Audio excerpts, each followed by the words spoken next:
Olá, caros amigos estudantes. Bom dia para quem é do dia, boa noite para quem é da noite e boa madrugada para quem é da madrugada. Tem que estudar de madrugada também, não pode dar mole não. Eu sou o professor Rafael e hoje nós vamos dar continuidade aos nossos estudos para o concurso de soldado do Corpo de Bombeiro Militar de Minas Gerais.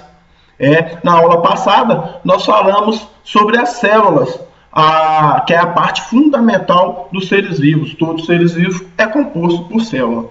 Então, nós vimos também que a célula é constituída por três partes, que é a membrana plasmática, citoplasma e núcleo, ou nucleóide, dependendo do tipo da célula, se é eucariota ou se é procariota.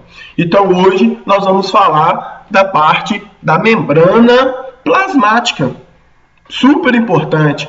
Todas as células, sem exceção, tanto eucariota como procariota, ela é constituída por membrana plasmática.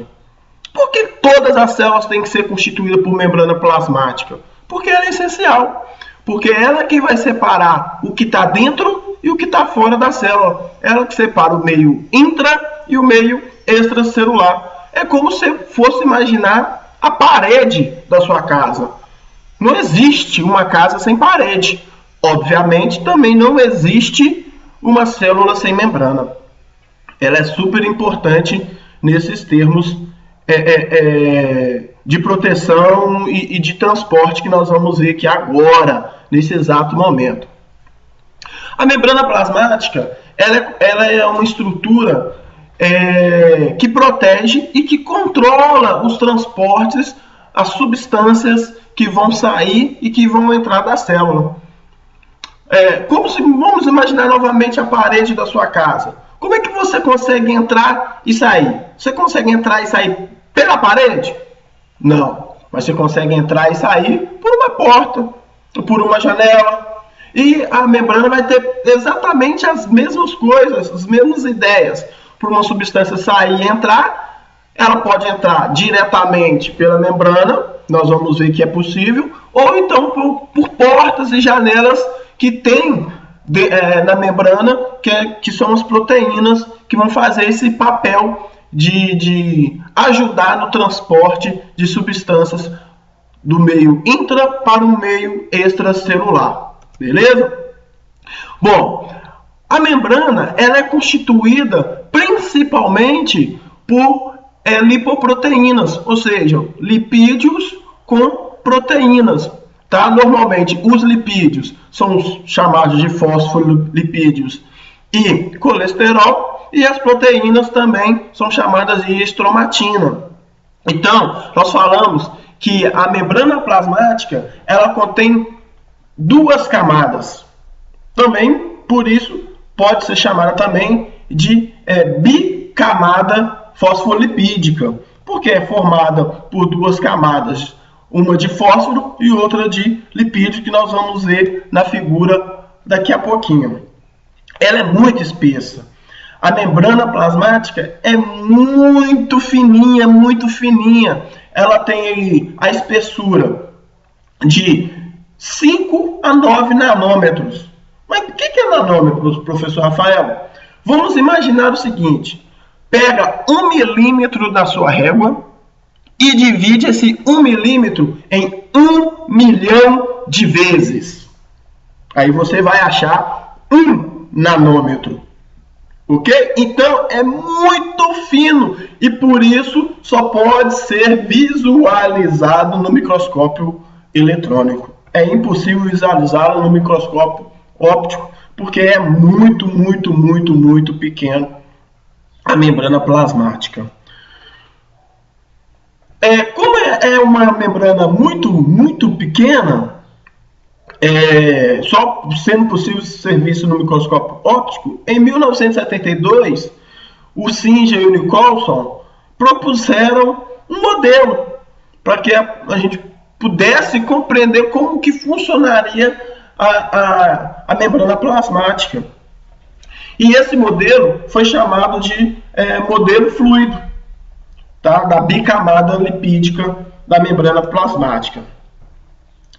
Aí, como eu disse aí, o modelo diz que a membrana plasmática é constituída de uma dupla camada lipídica, por isso bicamada lipídica, entre as quais estariam encaixadas as moléculas de proteína, e essas seriam móveis facilitando a entrada e saída de substância na célula. Então vamos ver a imagem que nós vamos compreender melhor o que nós estamos, que o Nicholson e o Singer disseram, ok? Então, pessoal, nós temos aqui, essa aqui é a parte externa da célula, ok?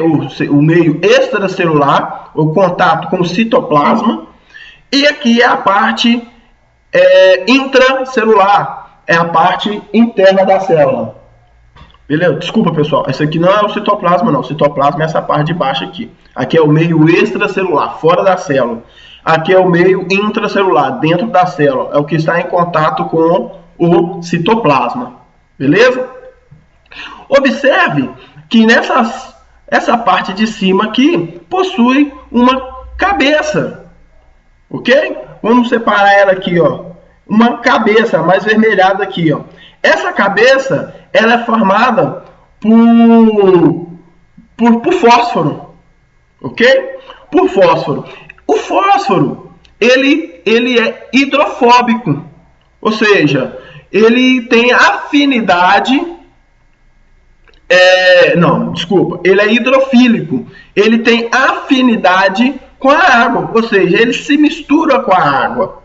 Já essa parte amarela, ela é formada por lipídios, beleza? E essa parte do lipídio aqui, ela já é hidrofóbica, ou seja, ela não se mistura em água.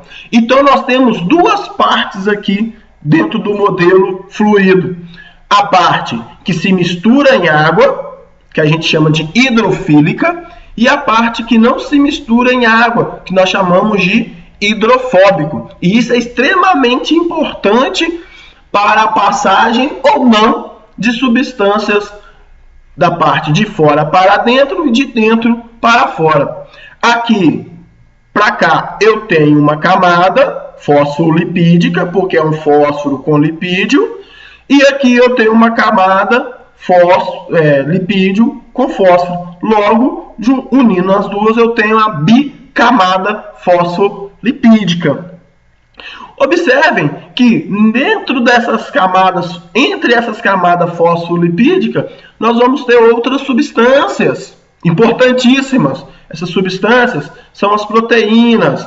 Aqui é a proteína transmembrar, a proteína em hélice, ok? A glicoproteína. Nós vamos ter várias proteínas e outras substâncias, aqui o glicolipídio também, que vão ajudar no transporte, como eu disse, né?